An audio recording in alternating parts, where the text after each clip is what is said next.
All right, what's going on, everybody, and welcome to another episode of Time Out with Doc and Caveman. As always, you are here with Dr. Fantasy and my co-host, the Fantasy Caveman. Before we start rolling, please make sure you subscribe on YouTube and wherever you listen to podcasts so you get notified anytime we post any great NBA content. We are at our consensus number one pick for our NBA prospect profile. So here it is, the moment you've been waiting for. Too. This is what it's all come down to. Mr. Cade Cunningham, 6'8", whatever position you want to call him. He has a 7'1" wing. Is there even positions in the NBA anymore? I don't know. A point forward. He's really that modern point forward if you want to be realistic about it.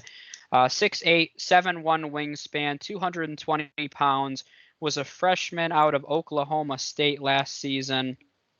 His averages as a freshman, 20.1 points, 6.2 rebounds, 3.5 assists. I don't always mention it, but I did want to mention he averaged 4 turnovers a game. And then his averages from the field, 43.8% from the field as a whole, 40% from three, and then 84.6% from three-point land. Caveman, you have anything cool on the most likely guy to be our number one pick this year? I mean, I better have something to say about him if he's. I hope so. Yeah. So this one was in. He has been a vegan since 2019. I feel like I had the weirdness, the weird fact for him. He's been a vegan since 2019. Okay, interesting. That is such a key. That tells you all you need to know about. He just dropped down to number 2 in my big board. All right, so we're gonna try not to make this an hour long here, but we'll see. I mean, pick your poison when you talk about what there is to like about it. I mean, makes sense since he's a consensus number one. But if I had to pick, the biggest thing I like about him above all is the fact that he's clutch. I mean, and there's a lot of things I like about him as we'll talk about, but he led college basketball in clutch points. I mean, I love that he's willing and the ball is always in his hands, which is some of the reason why you mentioned the 4 turnovers. I'm not overly concerned about that because literally Oklahoma State's entire offense was around Cade Cunningham, if we're being honest. Literally, it was all Cade Cunningham all the time. But aside from his fact that he's clutch, and he's a very good defender. And you don't see guys that have this offensive ability also be almost as good on the defensive end. Like you said, he's 6'8", and he doesn't have a position. We'll call him. He's a point, wing, forward, guard, something, whatever you want to call him. He's a good. He's positionless. And he has an ability, and like I said, he's 6'8", but he also weighs what, 220, I believe. 220, yeah. So he has some size to him at that spot. So he's gonna be able to guard 1 through 4 at the next level, and not saying that he'll be able to guard small ball 5s greatly, but I think he has the potential to hold his own a bit in the NBA against some small ball 5s as well with his length and it, because he has 7'1" wingspan. Like, the more you talk about him, the more you like about him. So the final thing before I kick it over to you, because there's like 20 other things that you could say about him, is that he's a pretty good 3-point shooter. You mentioned the 40%, but for the volume that he took was pretty good. And he was even better in catch and shoot. He shot 44% on catch and shoot threes. So with the ball moving all around the NBA level, there's going to be a bunch of catch and shoot opportunities, especially since when he's not. I mean, while assuming he goes to Detroit, but they have Jeremy Grant there, so he's not necessarily going to be the entire focal point of a defense. I mean, Jeremy Grant's turned into a very respectable scorer where defenses are going to have to pay attention to Jeremy Grant too. Mhm. So Yeah, he's gonna have a little less pressure on him than he did in Oklahoma State. So I'm not too concerned with that stuff. But what are some things that you like about him, Jordan? Because let's stop me before I just keep going on, because we could be here all night. Yeah, I mean, you mentioned that too. I mean, I think the one thing they're going to want to do is surround a playmaker like this with shooters too. So, I mean, I think a guy like Sadiq Bey is going to benefit a ton from him being in Detroit, because Sadiq Bey offensively is more of just a 3-point specialist, but a really good defender. But so I think the fit in Detroit's going to be really good for him, honestly. But yeah, I mean, if we're being honest about it, I mean, we've done this. This is only the second year we've done it now. I mean, so it's not saying much because last year's class wasn't very strong, but I mean, this is the most surefire superstar you're going to see really compared to any class, if we're being honest about it. I just honestly can't see any way that he's not a superstar. I mean, he's got leadership. You mentioned he's got clutch. Those are two things that I think are really challenging to teach. He's got a high offensive IQ. He's got high defensive IQ. He can create his own shot. He knows how to get to the basket. He's got solid form all around. He can, he has a good mid-range game. He has a good three-point shot. I mean, what are you supposed to say if we're being honest about it? I mean, you're being really nitpicky if you're, and there are things. So defensively, I don't think he's going to be an elite defender in the NBA. I mean, okay, so be it. So even though I think he has potential to even be above average, though, that's saying a lot for most superstars in today's game. The only guy that's an elite defender in today's game, and I'm not talking. I mean, Giannis is an elite defender and elite offensively. It's really Giannis, Anthony Davis, Kawhi. I mean, I don't know too many guys that are elite, but he can be in that category of. Will he ever make an all defensive team? Maybe borderline. I don't know if I'd bet money on it, but He's not even defensive liability. no, he's definitely. And like I said, I think that year one he'll be an average team defender. And I think beyond that, he has potential to be an above average defender. I don't think he'll ever be a great one-on-one defender because he's not the quickest guy. I'll say that. He's more about, but it's somewhere. Luka's my number one comparison. Nobody's sitting here saying Luka's super quick. It's just they're crafty. They score at all three levels, and they know how to. Let's call it what it is, but I had to throw a shot at that. Yeah, I mean, there's really not much. I don't know. I mean, like I said, those were the two. The other thing is ball handling a little bit. That's the other thing a lot of scouts get him for is I don't know. And if you watch it, he missed some like wide open transition dunks, like where the ball just slipped out of his hands a few times. So it happened more than you would expect. But I think it's a valid point to bring up that defense is keyed in on him solely. And I mean, he faced a lot of double and even triple teams sometimes in the tournament because they said, we're going to make Cade Cunningham beat us. And realistically, he's not going to face he'll face that at the next level. But that's why that's why I brought up. I love the Pistons fit because that's why I think Jeremy Grant's evolution into being a good offensive force is going to take a lot of pressure off Cade Cunningham. Yeah. Yeah, definitely. I would agree with that. So and they're probably the Pistons. I love how they're constructed, and I think they're another really high level star away from potentially competing for a championship in the next few years. So I think they're a lot because they have depth, they have some defense, they have young pieces, playmakers, scorers.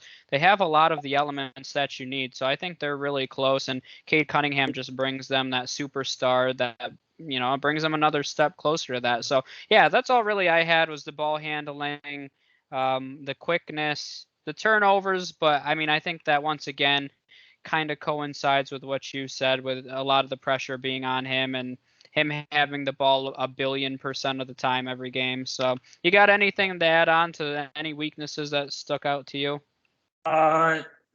The only thing, and it's kind of been alluded to when we talk about the weaknesses, but the only thing is when we mention it with a lot of these guys, I think, especially in this draft class, they're great athletes, and that's what makes Cunningham so unique. Is he's not a very good athlete. Mm-hmm. And that, I mean, that's why I think he's proven that maybe athleticism is a tad overrated. Mm-hmm. Because you can see he's the consensus #1 pick, and he's not out of everybody that we've done in this series, he might be the worst athlete out of all of them. Yeah, he really might be. He's the consensus #1 pick. So do I think it's gonna hurt him at the next level? Maybe a touch, but I'm not even that concerned. Like his weaknesses, like his handle, his pass accuracy, which I guess, but I think a lot of his weaknesses revolved around the fact that he was so keyed in on, Mm-hmm. the fact that he's not going to really face it all that much at the next level. To be honest, his floor is a guy that's going to make several All-Star appearances. Mm-hmm. That's his floor. Like I bet my life savings that this guy does not bust.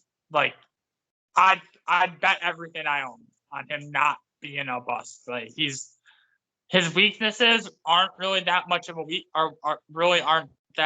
much of a weakness. So I'm so excited for this guy. He's so I like him almost as much as I like LaMelo, but I'm just there's nothing else really say. I'm surprised that hasn't already been an hour. So Yeah, and I mean it's hard to me. It shouldn't be because, like I said, you're being kind of nitpicky if you really want to break him down. So I mean, next we talk about ideal fits. He's only working out for the Pistons. I mean, he has a little confidence in himself too. He says, I'm going #1. So he's only working out for the Pistons. The Pistons, I mean, I think that it would be kind of laughable Jalen Green, like we said, he has a lot of upside and potential and will be a high-level scorer in this league. But Cade Cunningham is a surefire superstar. I'm sorry, you're silly if you pass that up. So, I mean, we mentioned the fit a little bit with the Pistons. The thing that I think hasn't been talked about a ton yet is I'm interested to see how him and Killian Hayes play together. I mean, they just took Killian Hayes 7th overall. Obviously, they're not giving up on him and by any stretch of the imagination by bringing Cade Cunningham, but that's going to be their backcourt. Killian Hayes is only 19. Cade Cunningham, I believe, is going to be 20 by the time the season starts. But I mean, that's a young backcourt. Killian Hayes can Cade Cunningham can play make, but I think that's gonna fall more on Killian Hayes. I think Killian Hayes is an excellent playmaker. So I think that Cade Cunningham's a better playmaker, but I think that he's way better off the ball than Killian Hayes is. So I think that that's why Killian Hayes will have the ball in his hands. And realistically, you can be a playmaker off the ball. So, and in today's NBA, most backcourts, I mean, both of them are handling the ball quite a bit. So it's not like you only need a primary ball handler, quote unquote, in today's league. So I'm just kind of interested to see how that dynamic works out because Killian Hayes' strengths are as a playmaker, not really as a scorer. I mean, when I think of Killian Hayes, I think I said like a Ricky Rubio comparison last year, just a playmaking guard. I don't think he's ever going to be an elite scorer. So I'm interested to see them together. If we're being honest about it, I think that it's fun to watch such a young backcourt grow together. I think they would be smart to surround these two with shooters. I think Sadiq Bey is a great start. I think Jeremy Grant's a great start. Isaiah Stewart down in the paint. And they have 3 second-round picks. So realistically, they're either A, going to move into the late first or keep those picks. And I would bet $1 billion at least one of those picks is one of the a big man. I mean, they would be stupid if it wasn't, because they do need a little depth there. But I think they add a little bit of depth down in the paint, and then they add shooters around these guys, and I think you have a winning formula. I think that we're talking about a legitimate force. In the East, I'm not counting them out. Like, I think Cade Cunningham has that much ability day one. Mm-hmm. I would not be shocked to see Detroit possibly in that conversation for the last spot in the Eastern Conference next year. Yeah, I think he has that much ability day one. Yeah. And they just extended the play-in tournament, so you're talking in order to be considered for the playoffs. Be in the top. 10. Yeah, you have to be in the top 10 now. I mean, the Pistons probably. We'll do our standing predictions after this whole offseason is over, but yeah, I mean, the thing that I think the Pistons would be smart to do is, with all these young guys, they have a crap ton of cap flexibility. I think they would be really smart before these guys are demanding max contracts to bring in a veteran on a max deal now. Because if you can bring in a star level player surrounded by all these young players, I mean, that just speeds up how good they could be. And they have the cap flexibility to do it. So, yeah, I mean, it's going to be fun to watch. Oh, yeah. Yeah, this is a team to me that could bring in like DeMar DeRozan almost, trade with the Spurs, and because they have the cap space to do it, if we're being honest about it. So why? Do you imagine that next year with like Killian Hayes, Cade Cunningham, DeMar DeRozan, Jeremy Grant, Isaiah? That's